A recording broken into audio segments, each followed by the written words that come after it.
All right. 3 o'clock in the morning, something like that. Just got back down here at the shop. This weekend was a ball busting weekend, let me tell you. But we got a lot of shit done. So the Camaro that I'm building, that I dug out of the back and putting together and using all the parts that we've got scattered around here.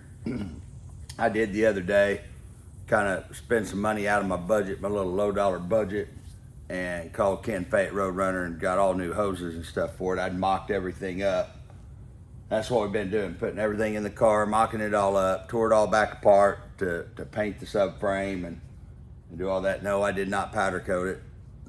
No, I did not powder coat. I'm a fan of powder coating, but on a subframe where you gotta chip it up and touch it up, I use, there.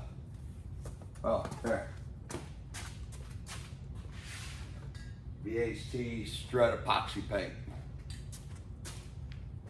You guys have never tried that shit. Works fucking awesome, man. It's a great color. So, I'm gonna show you guys, we got the Camaro. We got special something in the back I'm fixing to show you guys. I think it's gonna blow your mind. It's been sitting out in the back shop for a long time. Buddy of mine, Chris, come over and jumped on it this weekend.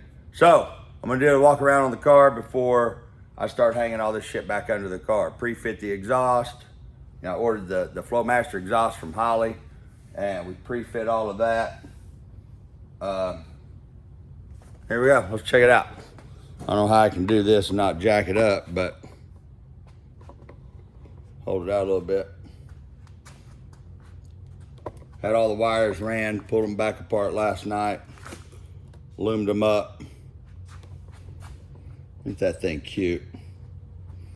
So I've had this March set up. This is actually the March setup and the blower and everything that came off the Chevy too back before I turned it into what I turned it into. So,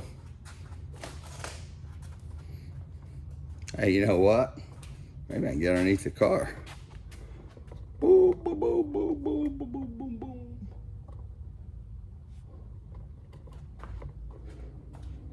Pull a little 12 bolts out of it.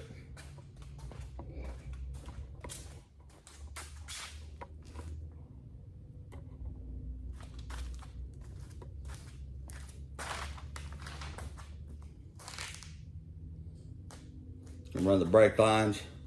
Hang it back under the car here in just a little bit. But check out this special shit.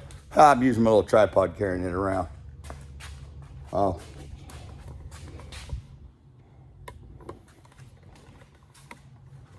So, little budget project that putting together. And at the end of it, we're gonna show everybody exactly what it costs using, like this is all stuff Stacy had up for sale. Try to get the dash nailed out in it today. I do think, even though it's gonna kind of hurt my budget, I do believe I'm gonna order a houndstooth interior for it today. But this I bet you guys didn't see coming. You've seen it in the background a lot. Well, woo!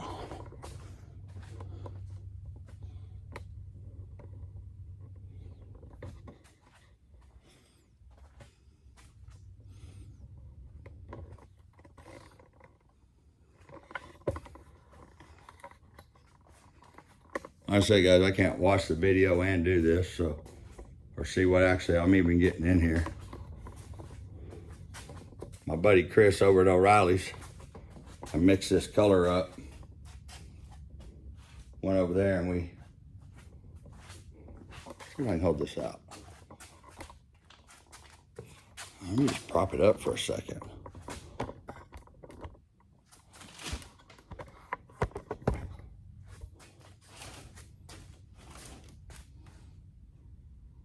Hmm.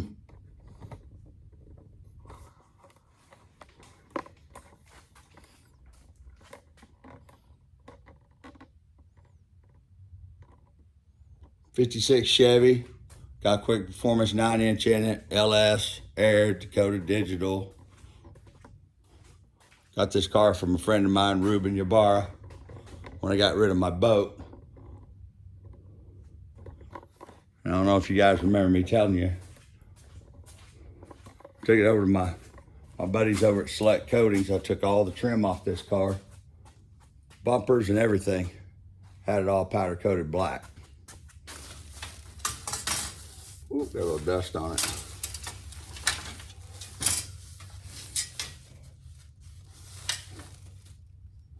Had everything powder coated gloss black.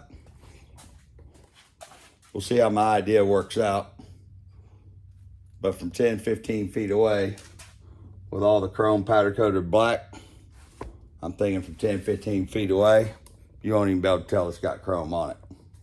So, look at that blue. I made that color with my buddy over at O'Reilly's in Shawnee, Chris. I wear his ass out when I come in there to make paint, because I'll go, oh yeah, it needs a little bit more pearl, or it needs a little bit of this, needs a little, hey, let's put a little violet off in that blue. As you guys can see, it is a fucking gorgeous blue, which makes me think about a color change on the Chevy too. I don't know if I can bring myself to do that, but boy, that is one gorgeous blue. So, as you guys can tell, this thing's coming together really nice. Maybe by the end of the week, should be in a good spot to be wrapping it up. Oh, let me do a little leveling here on this camera.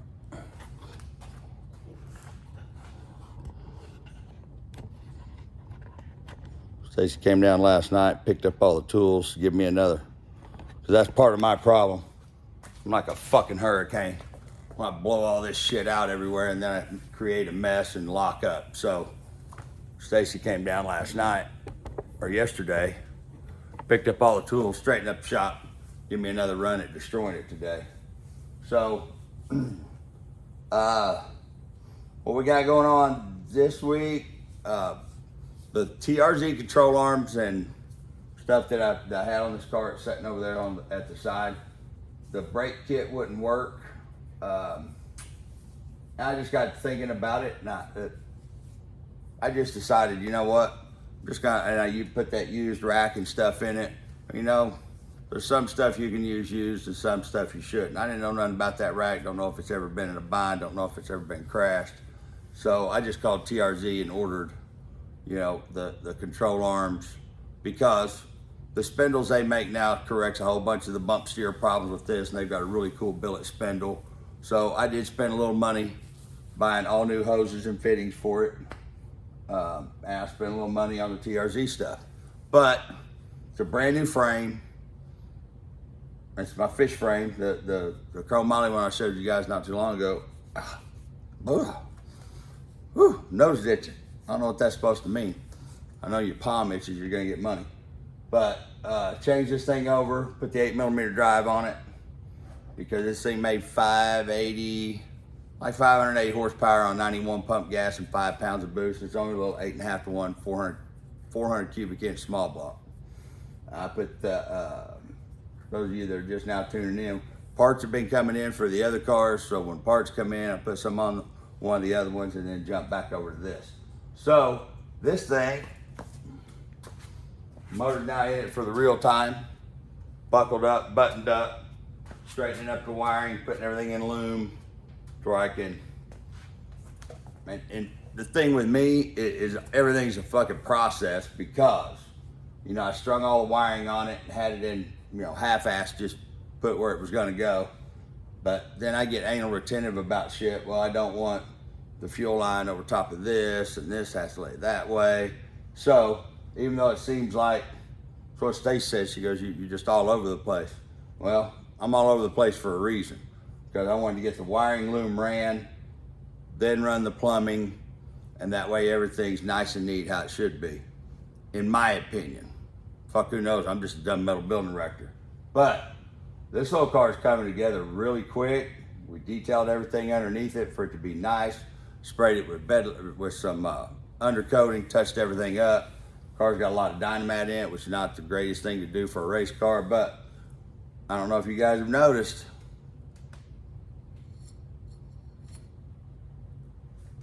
I had an AC unit that came out of the Nova.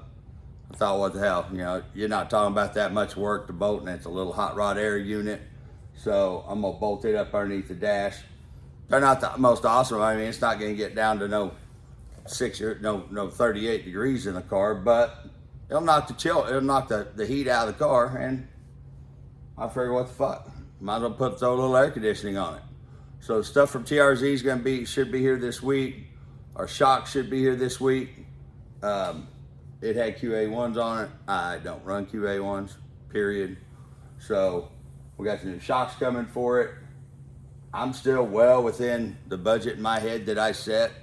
And this car is gonna be for sale, guys. There's a friend of mine jumping up and down, a couple of them wanting to buy it now, but I won't finish this car because the whole idea was to show you guys you don't have to break the bank to build the car like what we're doing right now on the show. You may not be able to do a 68 Camaro, but I also went to looking and got to checking some things out. You know, there's a lot of G bodies, there's a lot of 74 up Novas, there's a lot of second gen Camaros. They're still semi-reasonable. Third gen Camaros are really reasonable. So the idea behind this is show you guys where to put money, where you don't put money. And it's a budget oriented. In my head, I'm trying to keep it a budget number that anybody that actually works for a living, has a 9-to-5 job, can turn around and piece this thing together. So, hey, maybe I missed the mark. I don't know. But I know it's gonna be a fun little fucking car. And this car's got a lot of cool shit done underneath the ass end of it to make it work on the street. And we'll see if I can pull it off. So, there you go. There's your little update. The 56 is gonna be a nice car. And yes, it is for sale. This is gonna be for sale. The 56 is for sale. Actually, later today, I've got 3 Harleys. I'm gonna put all 3 of them up for sale, whichever one stays.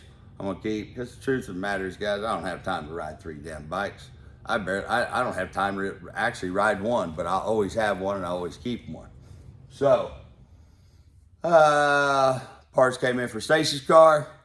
So got to jump on it, button it back up, finish hooking up the transmission, put the stainless works. We ordered new exhaust because I fucked the exhaust all up.